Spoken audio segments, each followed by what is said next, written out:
إن الحمد لله نحمده ونستعينه ونستغفره ونؤمن به ونتوكل عليه ونعوذ بالله من شرور أنفسنا ومن سيئات أعمالنا من يهده الله فلا مضل له ومن يضلله فلا هادي له وأشهد أن لا إله إلا الله وأشهد أن محمدا عبده ورسوله يا أيها الذين آمنوا اتقوا الله حق تقاته ولا تموتن إلا وأنتم مسلمون يا أيها الناس اتقوا ربكم الذي خلقكم من نفس واحدة وخلق منها زوجها وبث منهما رجالا كثيرا ونساء واتقوا الله الذي تساءلون به والأرحام إن الله كان عليكم رقيبا يا أيها الذين آمنوا اتقوا الله وقولوا قولا سديدا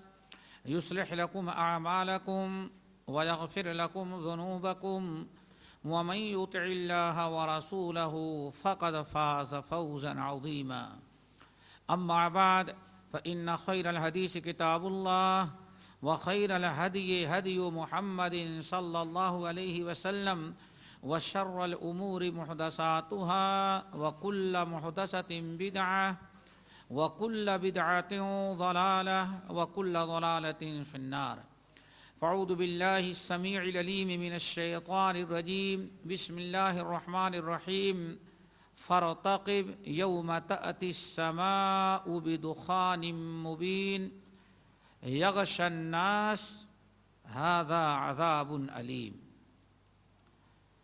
اس سورۃ الدخان کی آیت نمبر 10 اور 11 پڑھی گئی ہیں جو آج خطبے کا اصل موضوع ہیں. علامات کبریٰ قیامت کی 10 بڑی نشانیوں کا تذکرہ چل رہا تھا جس میں آج الدخان موضوع ہے. آج جس موضوع پر گفتگو ہوگی وہ دخان ہے. عربی زبان میں دخان دھوئیں کو کہتے ہیں. ہم اور آپ جو دھواں دیکھتے ہیں اس دھواں کو عربی زبان میں دخان کہتے ہیں.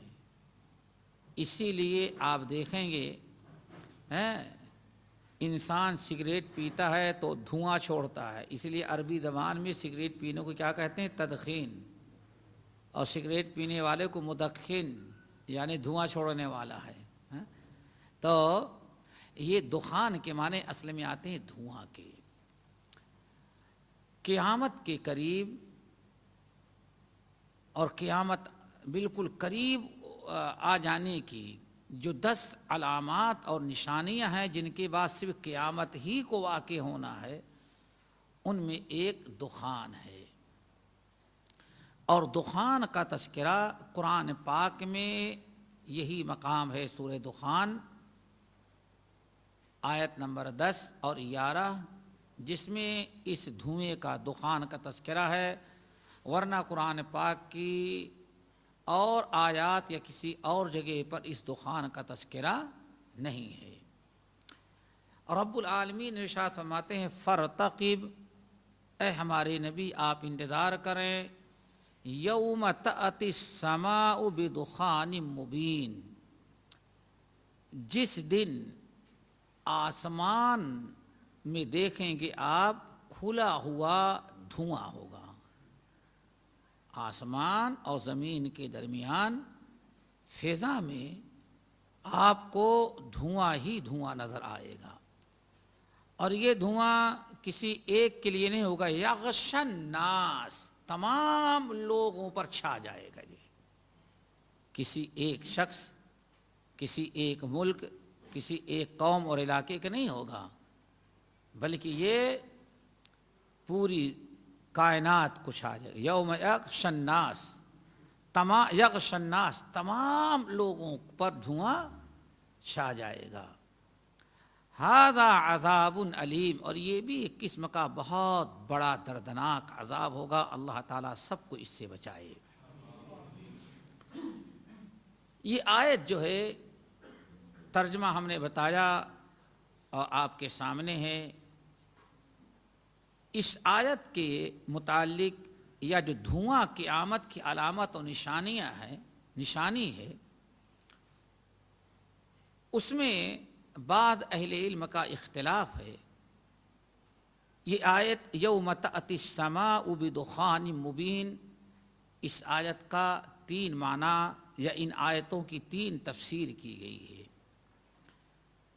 کہ آخر یہاں دخان دھواں سے کیا مراد ہے. یوم تأتی السماء، جس دن آسمان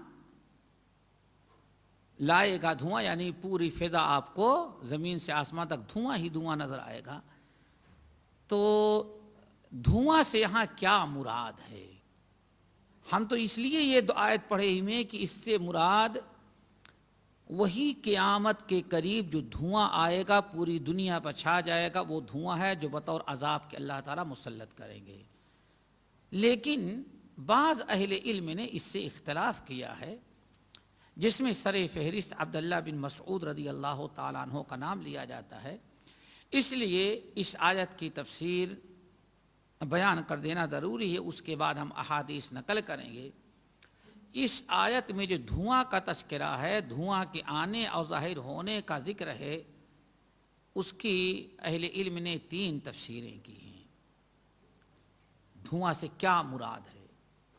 ایک تو دھواں سے مراد ایک جماعت نے، سلف کے ایک گروہ نے کہا کہ یہاں دھواں سے مراد وہ دھواں ہے جو کفار مکہ کو ان کے زمانے میں نظر آیا تھا.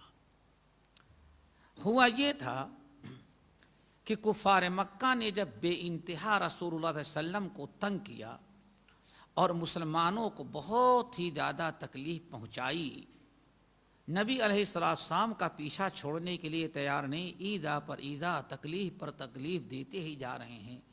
کفار مکہ اپنی سرکشی، تمرد اور عناد میں بڑھتے ہی جا رہے ہیں. تو رسول اللہ صلی اللہ علیہ وسلم نے بد دعا کر دی، اللہم اجعل علیہم سنین کسنی یوسف. اے اللہ، جیسے اپنے نبی یوسف علیہ السلام کے قوم پر زمانے میں قحط مسلط کیا تھا، ایسے اس مکے والی قوم پر بھی قحط مسلط کر دے. ایک تو نبی کی بد دعا تھی، اور دوسرے مظلوم. آپ حضرات نے سنا ہوگا نبی کی بھی دعا اور بد دعا اللہ رد نہیں کرتے، اور مظلوم کی بد دعا بھی نہیں رد کرتے. آپ لوگوں نے سنا ہوگا نبی علیہ السلام ارشاد فرماتے ہیں 3 قسم کے دعا کرنے والے، ثلاثۃ لا ترد دعوتہم، 3 قسم کے لوگ ہیں جن کی دعا کو اور بد دعا کو رد نہیں کیا جاتا. جن میں ایک تو دعوت الصائم، روزے دار. روزے دار جب دعا کرتا ہے روزے کی حالت میں تو اللہ تعالیٰ اس کی دعا کو رد نہیں کرتے. نمبر 2 دعوت المسافر، مسافر کی بد دعا اللہ تعالیٰ رد نہیں کرتے. نمبر 3 والدین کی بد دعا اولاد پر، یا اولاد کے حق میں ماں باپ دعا مانگیں. ماں باپ اسی وقت اولاد کو بد دعا دیتے ہیں جب بچہ سرکشی اور نافرمانی میں انتہا کر ڈالے. تو ماں باپ کی دعا اور بد دعا اولاد کے حق میں رد نہیں کی جاتی. اللہ تعالیٰ ماں باپ کی بد دعاؤں سے بچائے. مظلوم کی بد دعا یہ تھی، اتق دعوت المظلوم. آپ نے فرمایا لوگو، اے معاذ، مظلوم کی بد دعا سے بچنا، چونکہ بترس آہ مظلومہ کی ہنگامے دعا کردن، اجابت از در حق بہر استقبال می آیت. آپ نے فرمایا اتق دعوت المظلوم، مظلوم کی بد دعا سے بچو، چونکہ مظلوم بد دعا جب کرتا ہے تو اجابت خود اس کے پاس ہے. قبولیت اجابت کی جو گھڑی ہے اور اجابت کی جو جگہ ہے خود مظلوم کی بد دعا پر قبول کرنے کے لیے